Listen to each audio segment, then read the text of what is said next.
사랑하는 갈보리 교회 성도 여러분, 한 주 동안 잘 지내셨습니까? 오늘도 하나님께서 귀한 날 허락하시고 하나님 앞에 나와 예배할 수 있도록 인도하여 주심에 감사를 드립니다. 리처드 원브란트라는 루마니아의 목사님이 계십니다. 이분이 한 중국 청년에게서 편지를 받았는데, 이 청년은 라디오에서 우연히 외국 기독교 방송을 듣다가 예수님을 믿게 됐다고 자신을 소개했습니다. 그러면서 자신은 교회에 가본 적도 없고 기도해 본 적도 없는데 기도를 배우고 싶다라고 하면서 자기가 짐작하기에 기도는 이런 것일 것 같다 라고 썼는데, 원브란트 목사님은 그것을 자기가 아는 한 가장 아름다운 기도에 대한 정의라고 했습니다.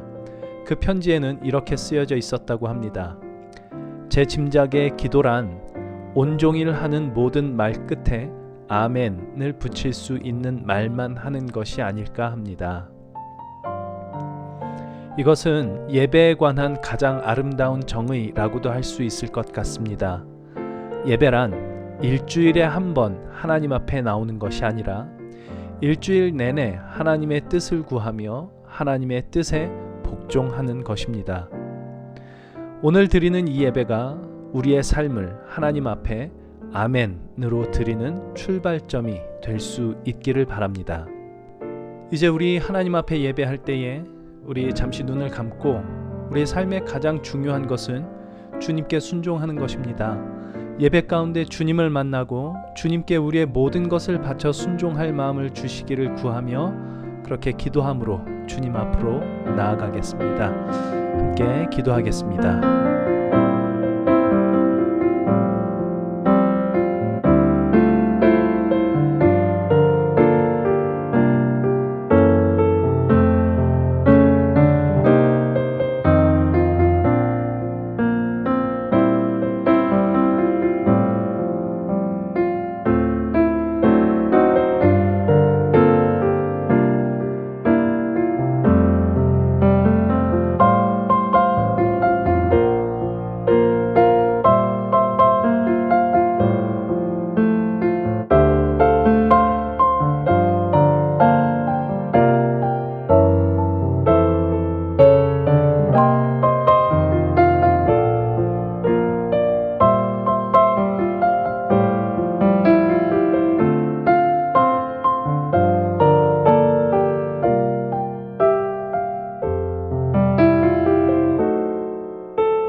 순종이 제사보다 낫고 듣는 것이 순양의 기름보다 나으니 이는 거역하는 것은 점치는 죄와 같고 완고한 것은 사신 우상에게 절하는 죄와 같음이라.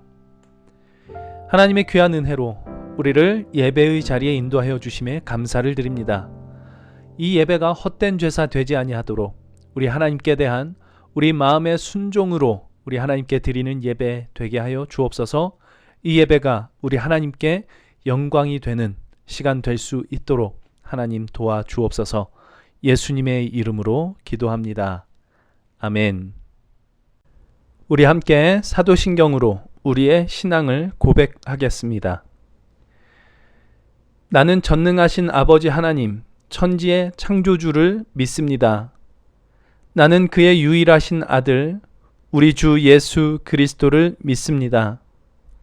그는 성령으로 잉태되어 동정녀 마리아에게서 나시고 본디오 빌라도에게 고난을 받아 십자가에 못 박혀 죽으시고 장사된 지 사흘 만에 죽은 자 가운데서 다시 살아나셨으며 하늘에 오르시어 전능하신 아버지 하나님 우편에 앉아 계시다가 거기로부터 살아있는 자와 죽은 자를 심판하러 오십니다. 나는 성령을 믿으며 거룩한 공교회와 성도의 교제와 죄를 용서받는 것과 몸의 부활과 영생을 믿습니다. 아멘. 우리 함께 찬송가 주님께 올려드리겠습니다.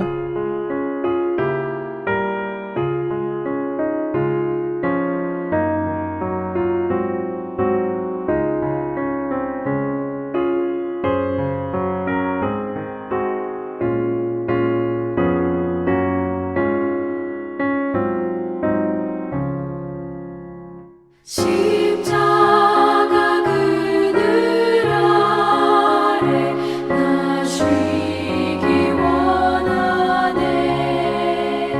저 햇볕이 뜨겁고 또 짐이 무거워. 이 광야 같은 세상에 늘 방황할 때에 주 십자가의 그늘에 내 쉴 곳 찾았네. 내 눈을 밝히 떠서 저 십자가 볼 때 날 위해 고난 당하신 주 예수 보인다. 그 형상 볼 때 내 맘에 큰 찔림 받아서 그 사랑 감당 못하여 눈물만 흘리네.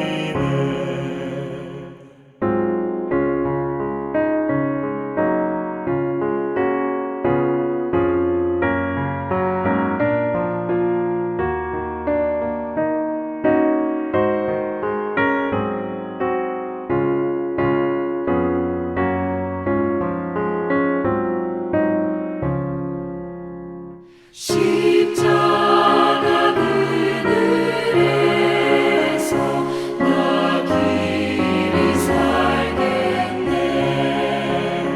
나 사모하는 광채는 주 얼굴뿐이라. 이 세상 나를 버려도 나 두려움 없네. 내 한량없는 영광은 십자가뿐이라.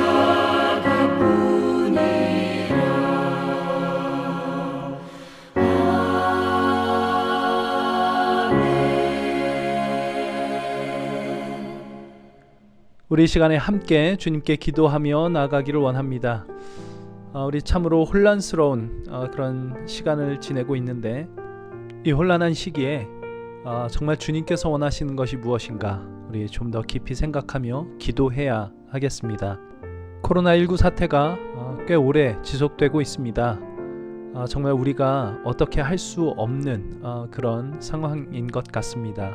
이때에 우리의 무력함을 인정하고 이러한 현실 속에 하나님의 사람으로 어떻게 하나님께 순종하며 살 것인지 더 깊이 고민하는 이 시간 될 수 있도록 주님 도와주시기를 원합니다. 우리 이 마음으로 함께 기도해 주시기를 원하고, 또 조지 플로이드의 사망 사건으로 인하여 일어나고 있는 이 모든 일들 속에서 사회 정의가 바로 서는 계기가 될 수 있기를, 모두를 존중받아 마땅한 존재로 만드시고 대우하시는 그 하나님 나라의 통치 원리가 우리의 삶 곳곳에서 이루어지게 되는 계기가 될 수 있도록 하나님께서 도와주시기를 원합니다. 우리 이 마음으로 우리 코로나19 사태와 조지 플로이드의 사망 사건 속에서도 일하고 계시는 우리 하나님께 기도하며 나아가겠습니다. 함께 기도하겠습니다.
하나님 아버지 감사합니다.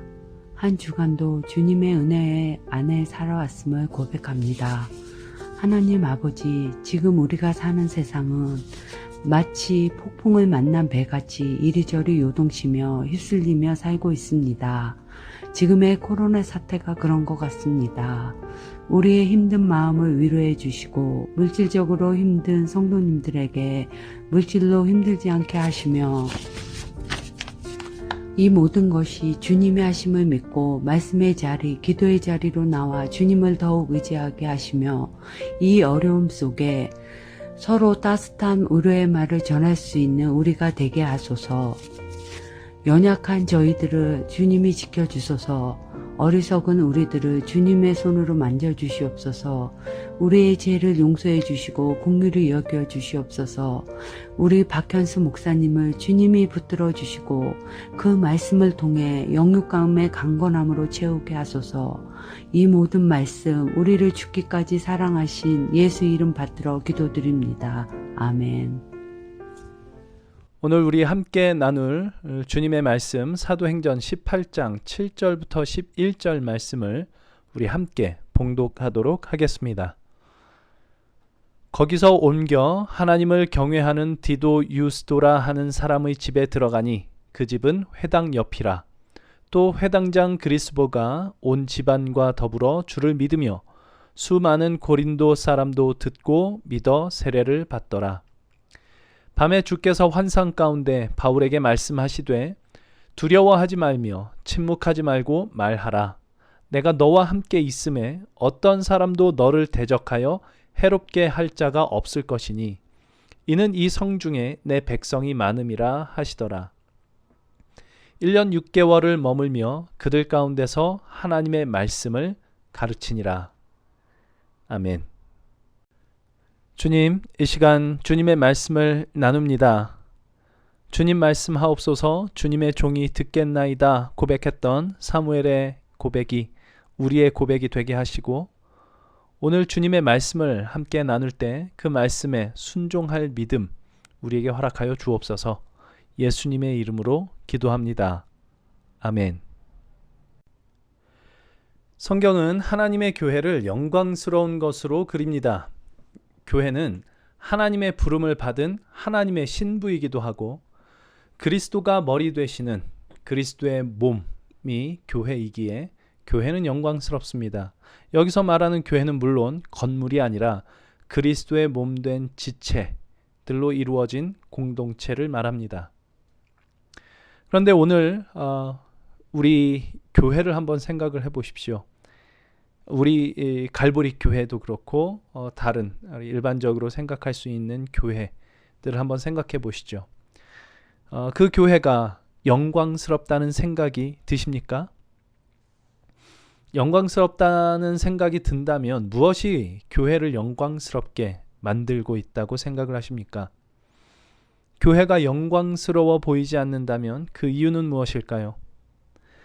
교회의 영광이란 무엇입니까? 오늘 그것을 함께 생각해 보려고 합니다.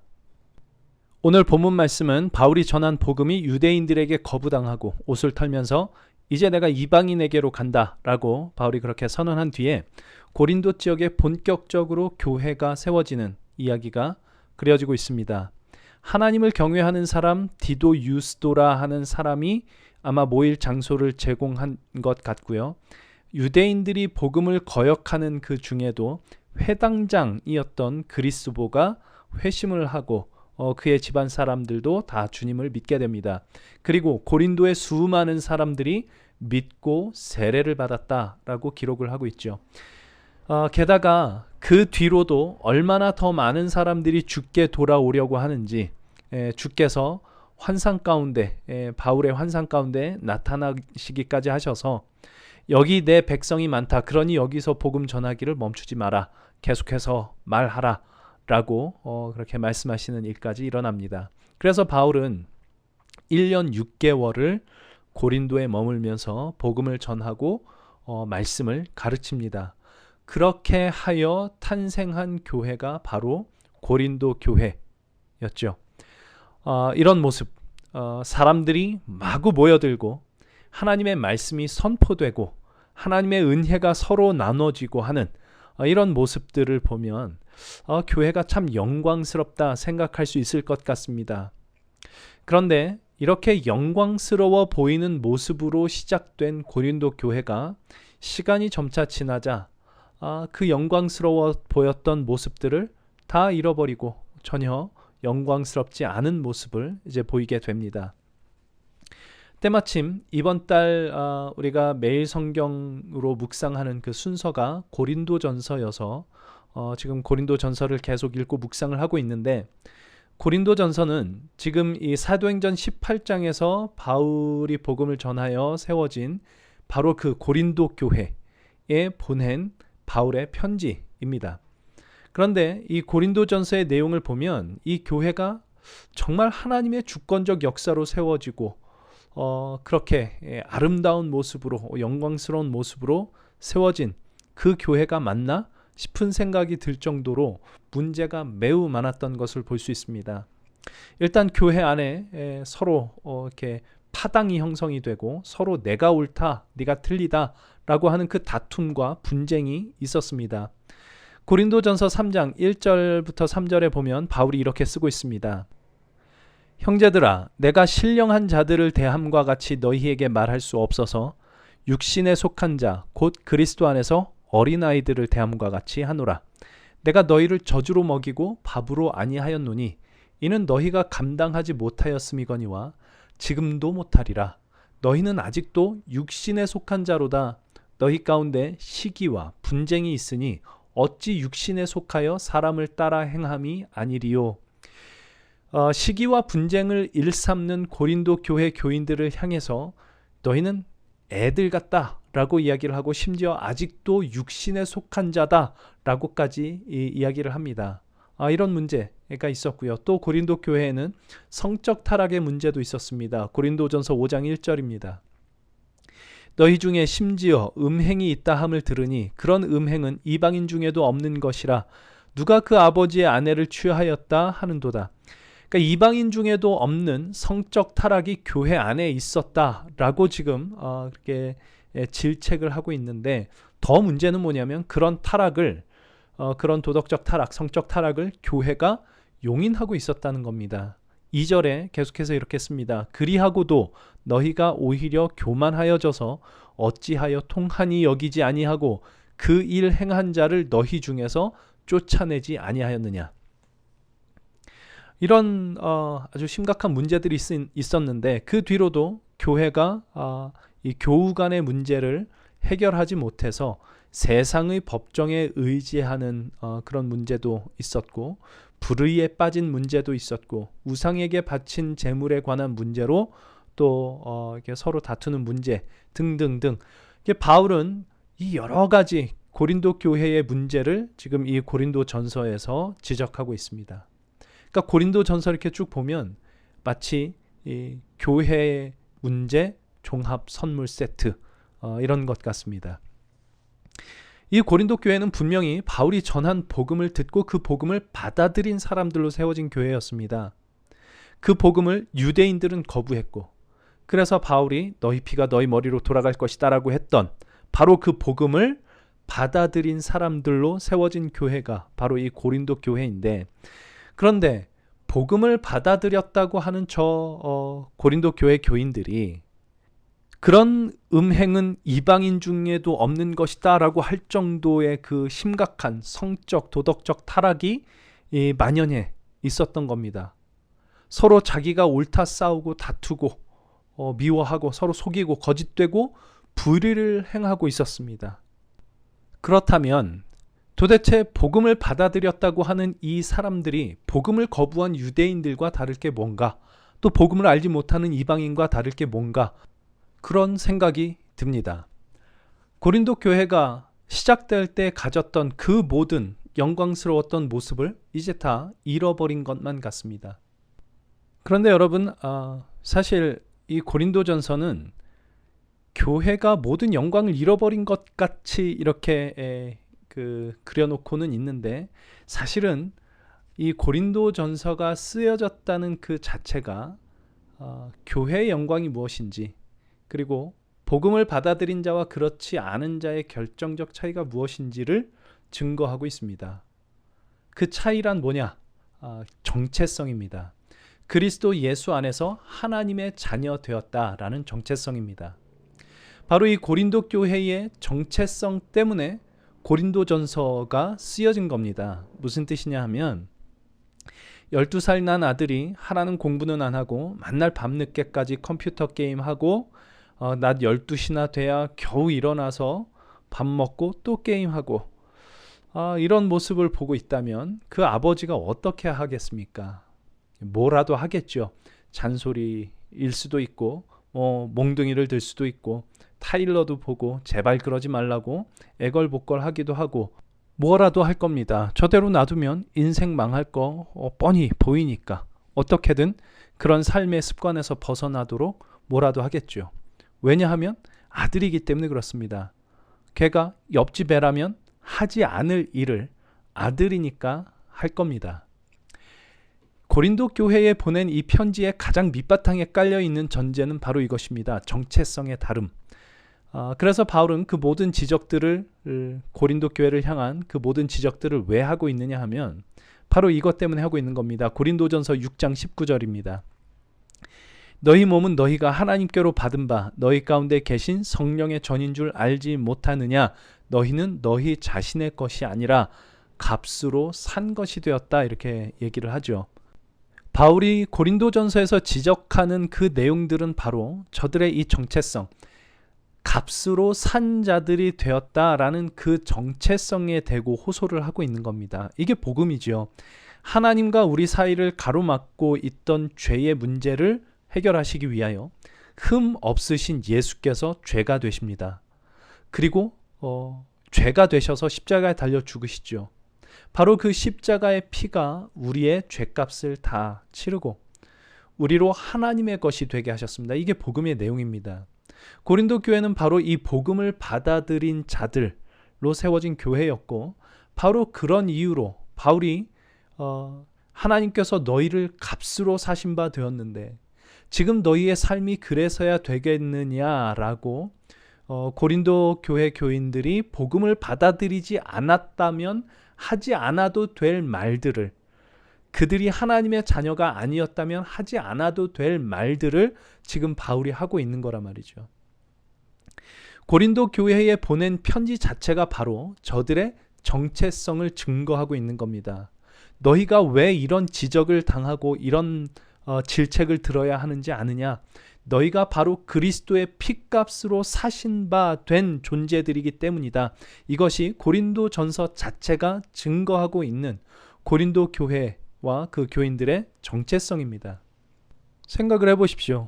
복음을 거역한 유대인들에게는 고린도전서 같은 이런 편지 안 씁니다. 복음을 받아들이지 않은 이방인에게 그런 편지 안 씁니다. 일단 복음을 받아들이고 예수 안에서 하나님께로 돌이키고 하나님의 자녀가 되어야 그 다음 일이 진행될 수 있기 때문입니다. 그게 이제 고린도 교회죠. 고린도 교회는 복음을 받아들였습니다. 그리고 바로 그 복음을 받아들였기 때문에 고린도 교회는 그렇게 신랄하게 지적을 받고 있는 것입니다. 왜 그렇게 지적을 하느냐? 하나님께서 사랑하시기 때문입니다. 그냥 저대로 놔두면 망할 거 뻔히 보이니까 너 그래서는 안 된다. 하나님의 자녀된 저들을 하나님께서 이끌어가고 싶으신 방향이 있기 때문입니다. 그래서 많은 성경 구절은 하나님께서 우리를 구원하신 것은 그 구원하신 것으로 끝이 아니고 너 이제 구원받았으니까 됐어 이게 아니고 우리를 흠없고 거룩하게 만드시기 위하여 구원을 하셨다라고 이야기를 합니다. 고린도전서 1장 8절 주께서 너희를 우리 주 예수 그리스도의 날에 책망할 것이 없는 자로 끝까지 견고하게 하시리라. 고린도전서 1장에서 이야기를 해놓고 그리스도의 날에 책망할 것이 없는 자로 끝까지 견고하게 할 것이다 라는 이 이야기를 해놓고 그 뒤에 그렇게 지적을 해나가는 거죠. 에베소서 1장 4절부터 5절 곧 창세전에 그리스도 안에서 우리를 택하사 우리로 사랑 안에서 그 앞에 거룩하고 흠이 없게 하시려고 그 기쁘신 뜻대로 우리를 예정하사 예수 그리스도로 말미암아 자기의 아들들이 되게 하셨다. 예수 안에서 우리를 자녀 삼으신 것은 우리를 거룩하고 흠이 없게 하시려고 그렇게 하신 것이다. 이렇게 얘기를 합니다. 데살로니가전서 3장 13절입니다. 너희 마음을 굳건하게 하시고 우리 주 예수께서 그의 모든 성도와 함께 강림하실 때에 하나님 우리 아버지 앞에서 거룩함에 흠이 없게 하시기를 원하노라. 예, 하나님께서 이걸 하시려고 너희를 하나님의 백성으로 부르신 것이다. 이렇게 얘기를 하죠. 베드로 후서 1장 3절에서 4절입니다. 그의 신기한 능력으로 생명과 경건에 속한 모든 것을 우리에게 주셨으니 이는 자기의 영광과 덕으로 우리를 부르신 이를 알므로 말미암음이라. 이로써 그 보배롭고 지극히 큰 약속을 우리에게 주사 이 약속으로 말미암아 너희가 정욕 때문에 세상에서 썩어질 것을 피하여 신성한 성품에 참여하는 자가 되게 하려 하셨느니라. 그러니까 하나님께서 우리 안에 이 일을 하시려고 그리스도의 핏값으로 우리를 사시고 구원하셨다는 겁니다. 이 일, 우리를 흠이 없고 거룩하게 만드시며 세상에서 썩어질 것을 피하여 하나님의 신성한 성품에 참여하는 자가 되게 하시려니까 제일 먼저 하셔야 되는 일이 뭐냐? 죄와 사망의 지배 아래 있는 우리의 존재를 건져와야만 하셨던 것이죠. 이게 구원입니다. 구원에는 두 국면이 있습니다. 죄와 사망의 권세에서 벗어나 하나님의 자녀로 새롭게 태어나는 중생 혹은 칭의라고 하는 그 국면이 있고, 하나님의 자녀로 새롭게 태어나서 거룩하고 흠 없으며 세상에서 썩어질 것을 피하여 신성한 성품에 참여하는 자로 자라나는 성화라는 국면이 또 하나가 있습니다. 기독교 신앙이 말하는 구원은 이 둘을 다 포함합니다.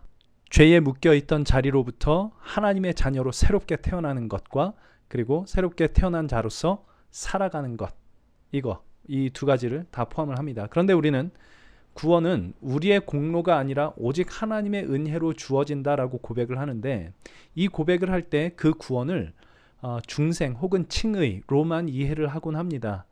그렇지 않습니다. 구원이란 새롭게 태어나는 중생과 새롭게 태어나 거룩한 하나님의 백성으로 자라나는 성화까지 다 포함을 하고 있고, 오직 하나님의 은혜로 중생을 가능하게 하신, 칭의를 가능하게 하신 하나님께서 당신의 은혜로 우리의 성화도 거룩하여지게 되는 이것도 하나님의 은혜로 가능하게 하십니다.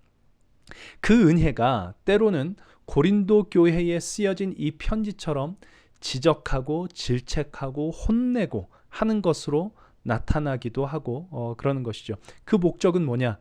하나님의 자녀답게 자라나게 하시기 위함입니다.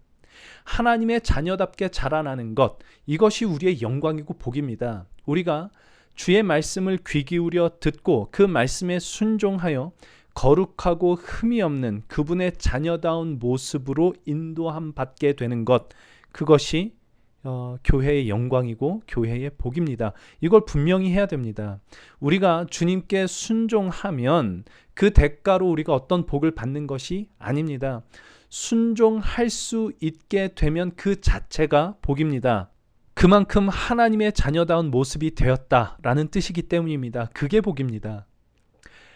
예전에 EBS에서 방영했던 인간의 두 얼굴이라는 다큐멘터리가 있었는데 매우 인상적인 실험을 했었던 것을 기억합니다. 일단 실험에 참가할 사람들을 모집을 하죠. 참가할 사람들에게는 차비로 3만 원을 주겠다 이렇게 약속을 했습니다. 이제 여러 사람들이 이렇게 모여서 그 실험에 참가하기로 했고, 이제 실험을 다 마친 후에 이제 주최 측에서 약속한 돈을 봉투에 담아서 줬죠. 그런데 진짜 실험은 지금부터입니다. 실험 참가자들에게 약속했던 3만 원 대신에 5만 원을 그 봉투에 담아서 주는 겁니다. 그리고 이 참가자들이 어떤 반응을 보이는지 이걸 기다리죠. 여러분 같으면 어떻게 하셨을 것 같습니까? 그 실험 결과 거의 대부분이 이제 침묵을 하고 그냥 3만 원 대신 5만 원 받고 이제 입 딱 다물고 가고, 두 사람만이 약속한 금액보다 더 많이 줬습니다라고 이제 주최 측에 연락을 해왔습니다. 그러니까 대부분이 2만 원의 이득을 위해서 정직이라는 것을 포기했고, 두 사람만 정직을 위해서 2만 원을 포기한 것입니다. 나중에 이제 양쪽 사람들을 다 인터뷰를 합니다. 이 인터뷰를 할 때 어느 쪽이 자랑스럽게 인터뷰를 했겠습니까? 여러분, 우리가 자꾸만 죄를 짓는 이유가 뭔지 아십니까? 그것은 죄의 속임수에 자꾸 넘어가기 때문입니다. 어떤 사람이 사기란 인간의 욕망에 내린 낚싯줄과 같다라고 얘기를 했습니다. 정말 그렇습니다. 사기꾼이 제일 나쁜 놈입니다. 그런데 사기꾼에게 속는 사람은 많은 경우 자기 속에 있는 욕망을 절제하지 못하여 사기꾼이 내린 낚싯바늘을 덥석 물어버려서 그렇게 사기에 걸려드는 경우가 거의 대부분입니다. 죄는 잠깐 양심의 소리에 눈 감고 2만 원 더 챙기는 게 너에게 유익이다 라고 속삭입니다. 이거 굉장한 유혹입니다. 그러나 진짜 유익은 어디에 있습니까? 그 유혹을 물리치는 데 있죠. 유혹을 물리치면 보상이 따라온다 이런 얘기가 아니고 유혹을 물리침으로써 인간의 인간된 가치를 지키는 겁니다. 그러니까 나중에 인터뷰를 할 때 그 정직했던 그 사람은 얼마나 자랑스러웠겠습니까? 다른 사람들이 야, 저 사람 훌륭하다 이렇게 칭찬하는 것도 물론 있었겠고 그런 거 물론 좋지만 그거보다 자기 자신에게 너무나 기쁜 겁니다. 자기 자신의 인간된 가치를 지켰다라는 그 즐거움, 그 기쁨이 있습니다. 하나님께 순종하는 것이 이와 같습니다. 하나님께 순종하면 어떤 보상이 있는 게 아니고 그 순종한 것이 우리의 가치가 되고 우리의 자랑이 되는 겁니다. 하나님 앞에 자랑거리를 들고 갈 수 있어야 된다 이런 뜻이 결코 아닙니다. 우리에게 주어진 신앙생활, 주님의 말씀을 들으며 순종한다는 것은 결코 나를 희생하여 무거운 짐을 지게 하는 것이 아니다 라는 것을 알아야 된다는 겁니다. 죄에게 속지 말아야 됩니다. 속지 말아야 됩니다. 하나님의 자녀로 산다는 것은 무거운 짐을 지고 가듯 애써서 그 하나님의 뜻을 따라 살아야 가야 된다. 그렇게 하면 그 대가로 복을 받는다 이런 게 아닙니다. 주님의 말씀은 전부 내가 그 말씀대로 살 수만 있다면 그 자체가 나에게 복이 되고 영광이 되는 것입니다. 용서를 하면 복 받는 것이 아니고 용서를 할 수 있는 자 되는 것이 복입니다. 사랑을 하면 복 받는 것이 아니고 사랑을 할 수 있는 자 되는 것이 복입니다. 그걸 예수께서 우리 안에 들어오셔서 하시겠다는 겁니다. 유혹을 물리치면 복을 받는 것이 아니고 유혹을 물리칠 수 있게 되는 것이 복입니다. 아니, 유혹을 물리치려고 애쓰는 사람만 돼도 우리는 복받은 사람입니다. 왜냐하면 C.S. 루이스가 이렇게 얘기를 한 적이 있습니다. 유혹에 맞서 싸워본 사람만이 유혹의 힘이 얼마나 강력한지 안다.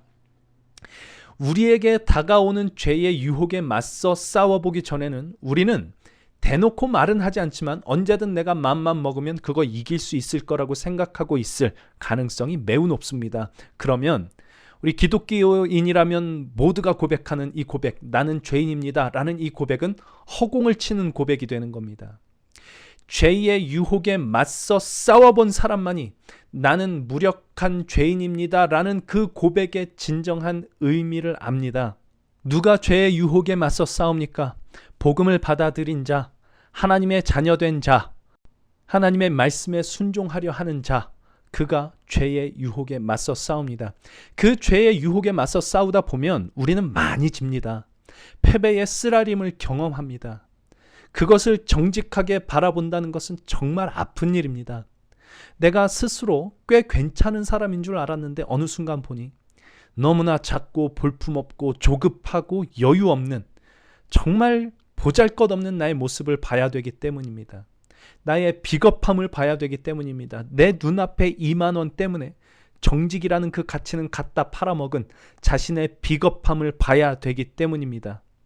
그건 결코 내가 원했던 나의 모습이 아닙니다. 내가 그런 사람이라는 것이 드러나는 것을 보는 것, 이건 정말 부끄러운 일이고 아픈 일입니다. 그러나 여러분, 그런 부끄러운 마음이 여러분에게 있다면 기뻐하십시오. 그런 부끄러운 마음이 있다는 것은 여러분이 그리스도의 피값으로 사신 바 되었다라는 뜻이기 때문입니다. 그리스도의 복음을 받아들이고 하나님의 자녀 되었기 때문에 그 부끄러움이 있는 것입니다. 나는 이제 더 이상 세상의 욕망을 따라 살아도 좋은 존재가 아닌데 그렇게 살고 있는 모습 때문에 부끄러움이 오는 것입니다. 이렇게 나의 죄와 비겁함과 불의한 일에 대해 부끄러워할 줄 알게 되는 것, 그것은 우리가 그리스도의 핏값으로 사신 바 되었으며 그래서 우리의 내면이 주님의 은혜로 바뀌어져 버렸다는, 우리의 존재가 새롭게 태어나 버렸다라는 그 증거입니다. 바로 이것이 교회의 영광입니다. 여러분, 교회의 영광을 떠올릴 때 어떤 것들이 생각이 나십니까? 멋진 예배당에 멋진 찬양팀, 멋진 성가대, 멋진 목사님, 멋있고 감동적인 설교가 있는 교회, 그래서 많은 사람들이 모여드는 교회를 보면 그것이 영광스러운 교회의 모습 같아 보입니다. 그것이 나쁜 건 아닙니다. 그러나 교회가 가지는 영광의 본질은 그런 것이 아닙니다. 교회의 영광은 사람이 많이 몰려와 수적으로 부흥하는 데 있지 않습니다. 환상을 보고 놀라운 영적 은사가 나타나는 데에 교회의 영광이 있지 않습니다. 고린도 교회가 그렇게 시작됐었습니다. 그러나 고린도 교회의 영광은 그런 데 있지 않았습니다. 교회의 영광은 그리스도의 핏값으로 사신 바 되었다라는 그 정체성에 있습니다. 바로 그 정체성 때문에 주의 말씀을 아프게 받아들이고 부끄러워할 줄 아는 데에 교회의 영광이 있습니다. 이제 우리가 복음 안에서 나의 연약함, 나의 어리석음, 비겁함, 무력함, 이런 것들을 정직하게 보게 되는 것, 여기에 우리의 영광이 있습니다. 바로 그때 우리는 내가 나를 어찌할 도리가 없구나라는 것을 절감하고, 비로소 그러므로 나는 주님을 의지할 수밖에 없습니다 라는 고백을 하게 되는 겁니다. 이것이 신앙이고 우리의 기도입니다. 하나님이 도와주셔야 합니다. 이 기도를 하나님이 결코 외면하지 않으십니다. 반드시 우리를 하나님의 자녀답게 사는 길로 인도하실 겁니다. 우리 안에 계시는 예수 그리스도로 인하여 우리 내면으로부터 용서할 마음을 갖게 하실 것이고 사랑하고자 하는 마음을 주실 것입니다. 그리고 계속해서 싸우게 하시죠. 부끄러움도 당하게 하시고, 우리의 절박함으로 인하여 주님을 붙들 때, 주님을 의지하여 주께 기도할 때 하나님은 언제나 우리 안에 그 일을 하고 계셨다라는 것을 우리는 보게 될 것입니다. 그 기도 가운데 주를 힘입어 부끄러운 마음으로부터 벗어나 주님을 의지하고 주님의 마음을 품고 내게 주어진 삶을 살아내며 주님의 눈으로 세상과 내 주변의 사람들을 바라볼 수 있는 마음의 여유를 우리 주님 안에서 얻을 수만 있다면 그보다 더 복된 삶은 없을 겁니다. 하나님이 우리 안에 그 일을 행하시기 위하여 우리를 구원하셨습니다. 하나님이 하시겠다고 하는데 그걸 막을 수 있는 것은 세상에는 없습니다. 다만 우리가 그분의 하시는 일에 나를 내어드리는 일, 그것만은 우리가 해야 됩니다. 그래서 고린도전서 6장 마지막 절은 이렇게 끝이 납니다. 너희가 값으로 산 것이 되었으니 그런즉 너희 몸으로 하나님께 영광을 돌리라. 우리의 말이 아니고 우리의 생각이 아니고 우리의 마음이 아니고 우리가 몸을 입고 살아가는 구체적인 삶의 정황 속에서 우리의 몸으로 하나님께 영광을 돌리라 라고 합니다. 그리스도의 핏값으로 사신 바 된 교회의 그 영광을 하나님께 돌려드리라 라는 것입니다. 하나님께서 우리를 영광스럽게 하신 그 영광을 우리 하나님께 돌려드리는 것입니다. 요한계시록에 보면 보좌를 둘러싼 24장로가 자기들의 면류관을 벗어서 보좌 앞에 드리는 장면이 있는데 그 장엄하고 아름다운 모습, 이거 전부 하나님께서 하신 것입니다. 이 면류관은 하나님께서 받으셔야 마땅합니다. 이 모든 영광 하나님께서 받으셔야 마땅합니다. 라고 이 모든 면류관을 벗어서 하나님께 드리는 그 장엄하고 아름다운 모습이 오늘 우리가 몸을 입고 살아가는 우리의 현실의 삶에서 우리의 몸을 통해 그리스도의 그 은혜와 사랑이 나타나게 될 때, 그 은혜와 사랑은 어떻게 나타납니까? 나를 사랑하사 나를 위하여 자기 자신을 버리시기까지 하신 그리스도의 그 사랑의 강권하심을 따라 누군가를 사랑하려고 할 때입니다. 지난주에 말씀 나눴던 것처럼 누구라도 우리 창조주 하나님의 창조물로서 존중받아 마땅한 존재다라는 것을 알고 누구를 만나든 존중하는 마음으로 그를 대할 때, 원수를 사랑하라?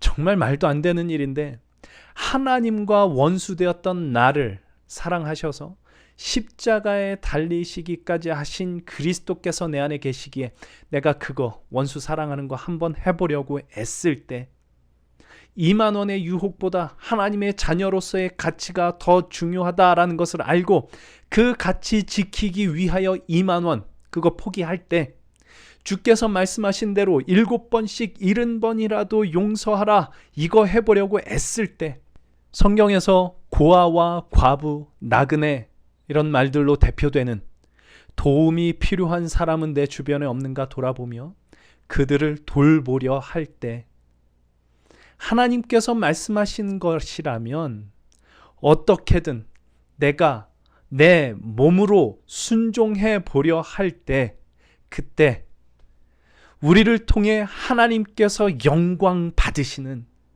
그 가슴 벅찬 일이 우리의 삶에 펼쳐지게 될 것입니다. 이것이 교회의 영광입니다.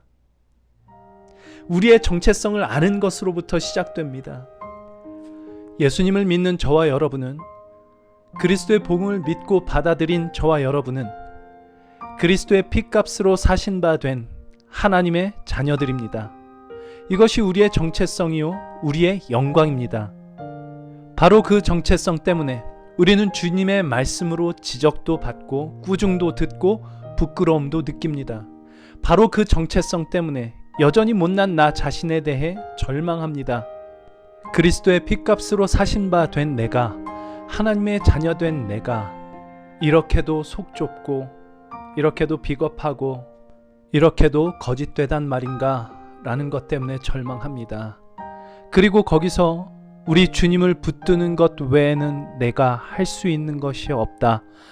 그래서 주님을 더욱 붙드는 자리로 나아가는 것, 그리스도를 마음에 품고 살기로 하는 것, 그리하여 내가 아니라 그리스도의 은혜와 사랑과 의로우심이 나를 통해 드러나게 하는 자리로 한 걸음 한 걸음 걸어가는 것, 그리하여 우리의 몸으로 하나님께 영광 돌리는 것, 우리의 면류관을, 하나님께서 우리에게 허락하신 영광을 우리 하나님께 다시 돌려드리는 것, 기쁨으로 그렇게 돌려드리는 것, 그것이 교회로 부름받은 우리의 영광입니다. 고린도 교회는 화려하게 시작했으나 그 모든 영광을 다 잃어버린 것 같은 그런 모습 속에 빠져들었습니다. 그러나 하나님은 여전히 그들을 너희는 성령이 거하시는 전이다, 너희는 그리스도의 피값으로 사신 바 된 자들이다 라고 불러주십니다. 바로 그런 이유로 질책도 하고 계시는 것입니다. 고린도 교회의 영광입니다. 오늘 우리도 마찬가지입니다. 시작은 화려했을지 모르겠습니다. 기쁜 마음으로 복음을 받아들였는데 지금은 그 복음의 힘이 어디로 갔는지 온데간데 없고 어리석고 힘없는 모습만 남아있는 것처럼 느껴질지 모르겠습니다. 그러나 하나님은 여전히 우리를 값으로 사신 바 된 자들이라고 불러주십니다.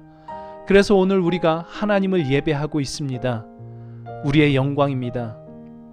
이제 여기서 한 걸음 나아가서 하나님께서 말씀하시는 바를 듣고 그 말씀에 순종해 보려 하고, 순종할 때 부딪히는 강력한 죄와 유혹의 힘도 느끼고 거기에 지는 나 자신에게 절망도 하고, 그래서 주님 없으면 안 됩니다 또 부르짖고 다시 주님과 함께 살기로 하고, 그렇게 하여 우리의 몸으로 우리 하나님께 영광 돌려드리는 아름다운 신앙의 열매가 우리의 삶 가운데 맺혀지는 저와 여러분의 신앙 여정이 될 수 있기를 주님의 이름으로 간절히 소망합니다.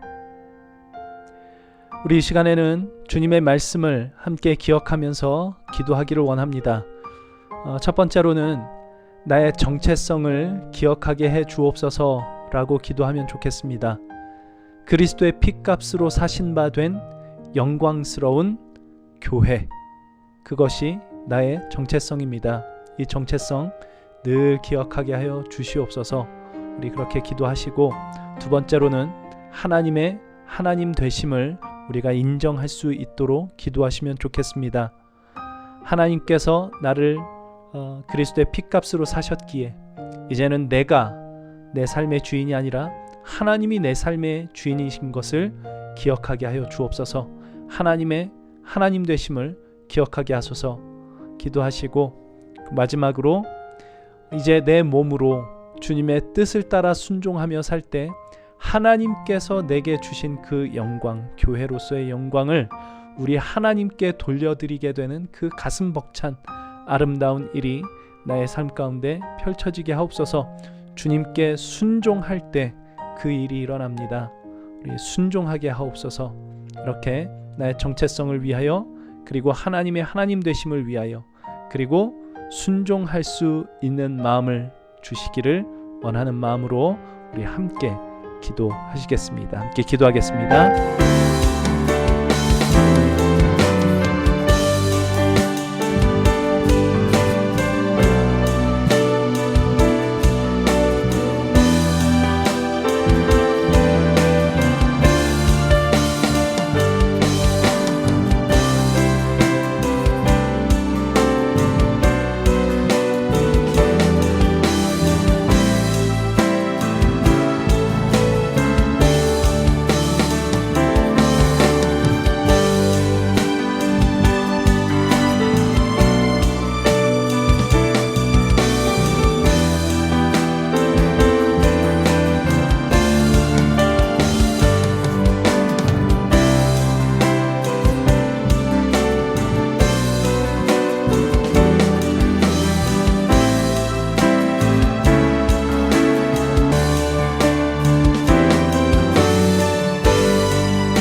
하나님, 우리는 주님의 피값으로 사신 바 된 하나님의 자녀가 되었습니다. 이제 우리는 우리의 것이 아니라 하나님의 것입니다. 이것이 우리의 영광입니다.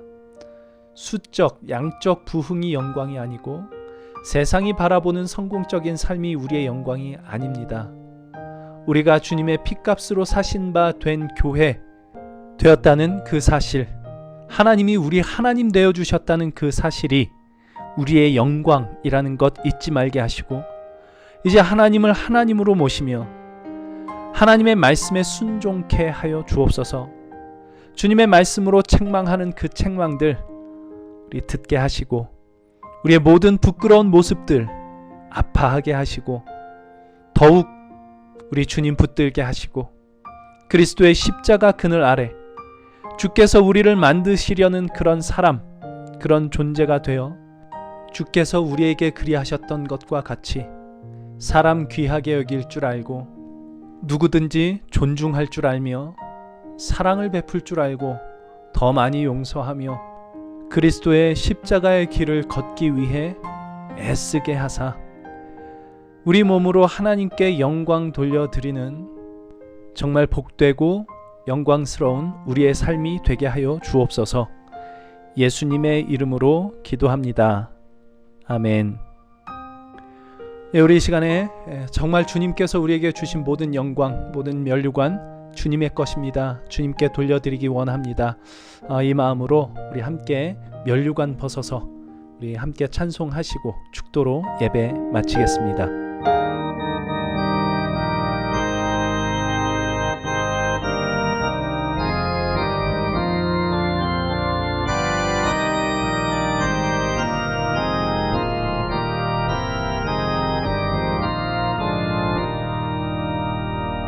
면류관 벗어서 주 앞에 들이세 저 천사 기쁜 노래가 온 땅에 퍼지네 내 혼악 깨어서 주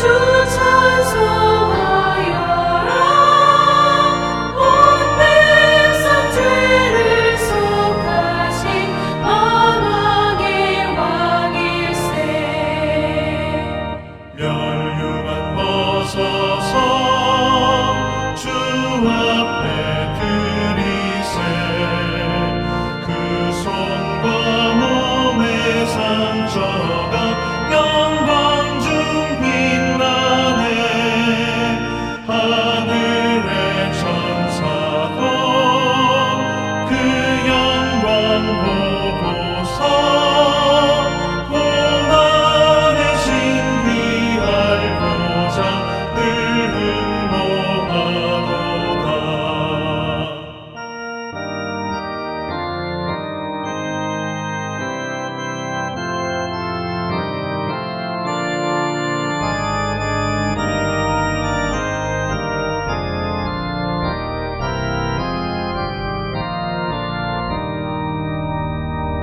면류관 벗어서 주 앞에 들이세 온 세상 전쟁 그치고 참평화 오겠네 주 보좌 앞에서 온 백성 엎드려 그 하나님 영광을 늘 찬송합니다.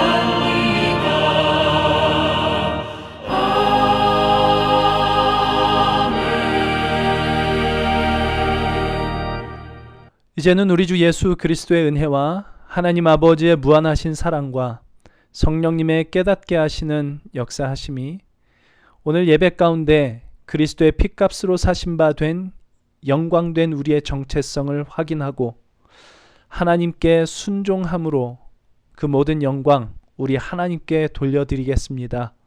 주님 앞에 약속하고 다짐하는 주의 모든 사랑하는 백성들 심령 가운데에 그 모든 삶의 걸음 위에 이제로부터 영원토록 함께 하시기를 간절히 축원하옵나이다. 아멘.